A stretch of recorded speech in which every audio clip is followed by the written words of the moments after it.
Los encuentros de Ábalos con amigas parece que no cesan. El constructor Ruz habría camuflado a dos chicas como técnicas de estudio para que Ábalos hiciera otro de sus tríos tras una visita oficial a Zaragoza junto a Pilar Alegría. Esta historia es inigualable. Vean. Camufladas como técnicas de estudio. He podido tener relaciones, amistades, como tanto. El modus operandi de la trama para que Ábalos pudiera disfrutar de sus fiestas con amigas especiales. Yo no he hecho ninguna fiesta.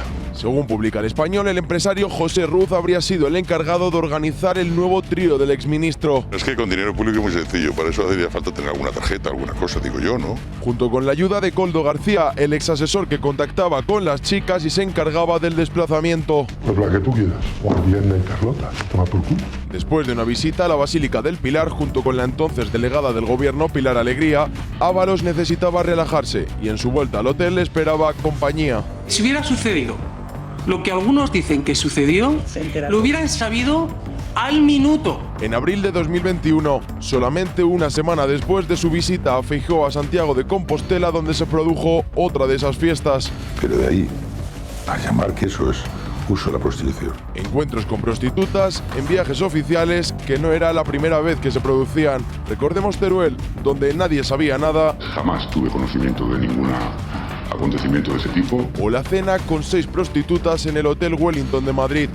Fiestas con prostitutas en viajes oficiales organizadas por los miembros de la trama. Que hace José Luis Ábalos con 2 prostitutas, una semana después del de Santiago de Compostela, en abril de 2021. Aquello fue una visita oficial. Ha tenido unos salvoconductos que en aquel momento nadie tenía porque había un cierre perimetral y no podía salir de tu comunidad autónoma. Es como un tour en el confinamiento. ¿Qué pasa? Que en esta ocasión el Ministerio de Transportes no podía hacer esos salvoconductos.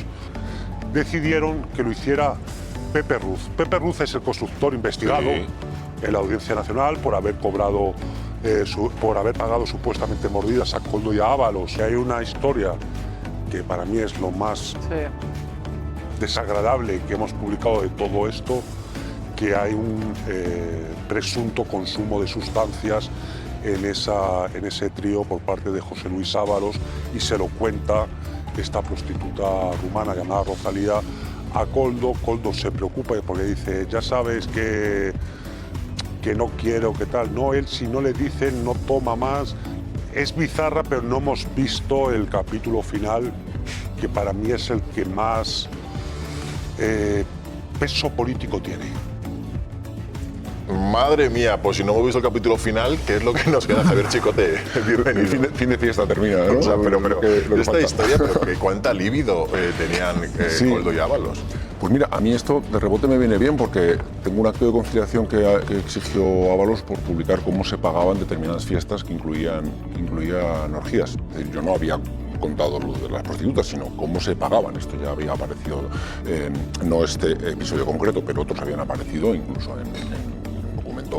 en documentos judiciales, y él lo niega. Bueno, esto parece bastante claro, ¿no? Procede del móvil de Koldo. Para mí lo más relevante es cómo se pagaba estas juergas, al margen del discurso feminista y toda esta historia que ya conocemos. Lo verdaderamente importante es cómo se pagaban estas juergas, que las pagaba Koldo, era el que se encargaba, y según el testimonio del propio Aldama, con el dinero que él le daba. Eso tiene la gran relevancia. Y luego aquí también en este capítulo hay otro asunto importante, y es que aparece José Ruz, Pepe Ruz. Pepe Ruz es un constructor valenciano, amigo de José Luis Ábalos, que es el que hace estos salvoconductos. Recordad que en la COVID pues había que viajar, había que... Y a Pepe Ruz se le está investigando en la pieza de la Audiencia Nacional, la que implica también a Santos Cerdán, que es la de la adjudicación pública. Esta es la famosa ALIC levantina, y a mí sí me consta que en época de Ábalos en el Ministerio se preguntaba mucho por levantina, ¿no? Oye, levantina, que se portan bien y tal. Bueno, pues es una causa que está abierta y que bueno, esto pues cimenta un poco la relación que tenía José Ruz con la presunta trama. Es que, sí, Fernando. No, iba a decir que es que hay un argumento desde el entorno del PSOE y del propio Ábalos, que es esto de ¿dónde está el dinero? No han encontrado el dinero. ¿Cómo va a haber corrupción y cohecho si no han encontrado el dinero? Oiga, si es que se lo gastó todo en fiestas y en la vida cañón que se pegó.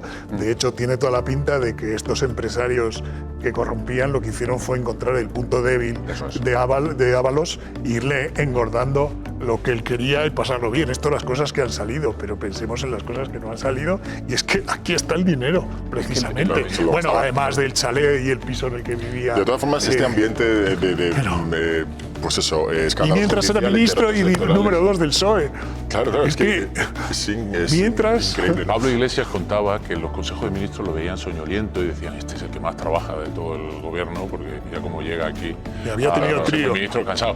Hombre, ahora vemos que a lo mejor llegaba bastante cansado de otras cosas. Juanma, espera, ahora continuamos contigo, porque tengo que parar unos minutitos, nada, muy breve, porque enseguida les vamos a dar más datos sobre el polémico comité del Partido Socialista de 2016. Hoy publica Voz Populi que hubo incluso intentos de agresión a Pedro Sánchez. No se muevan, enseguida, a la vuelta, se lo contamos.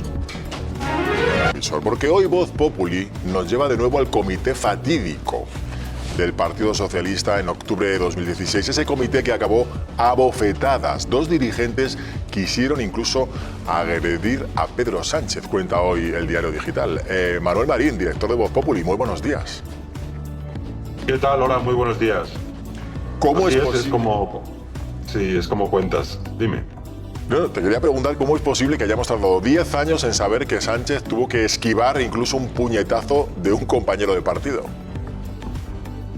Bueno, pues porque lo han mantenido en secreto. Yo creo que el trabajo que ha hecho Ketty Garat, nuestra compañera de Objective, y con su libro, es un trabajo extraordinario para desvelar muchas de las claves que ocurrieron. Pero es verdad que siguen, aunque parezcan relativamente anecdóticas, siguen surgiendo una serie de episodios no conocidos, que es un poco lo que revela hoy Isaac Blasco en Voz Populi, que llegaron casi al punto de la agresión, por eso hemos titulado hoy que aquel comité federal termina a bofetadas, ¿no? Y contamos como al menos dos dirigentes que hayamos podido constatar por testigos que había en aquel comité federal tan fatídico, quisieron agredir a Sánchez, uno con un puñetazo y el otro con una bofetada. Uno lo esquivó, al otro lo frenaron a tiempo, según nos cuentan algunas de las fuentes allí presentes, y eso revela no solamente la tensión que había en aquel comité en el que Pedro Sánchez salió,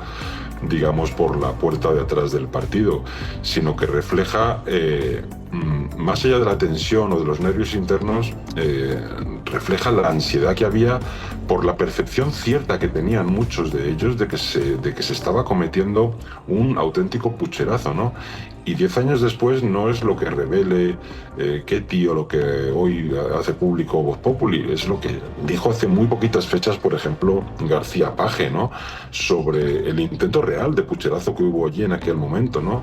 Instigado por partidarios de Pedro Sánchez. Estaba Ábalos, estaba Miquel Iceta, estaba Almudena Lastra. Quiero decir, allí había tal tensión por lo que estaba ocurriendo que llegaron casi a las manos, ¿no? Bueno, y además publicáis, Manuel, en Voz Populi hoy que los supuestos agresores eran personas de la máxima confianza de Susana Díaz y de Emiliano García Page.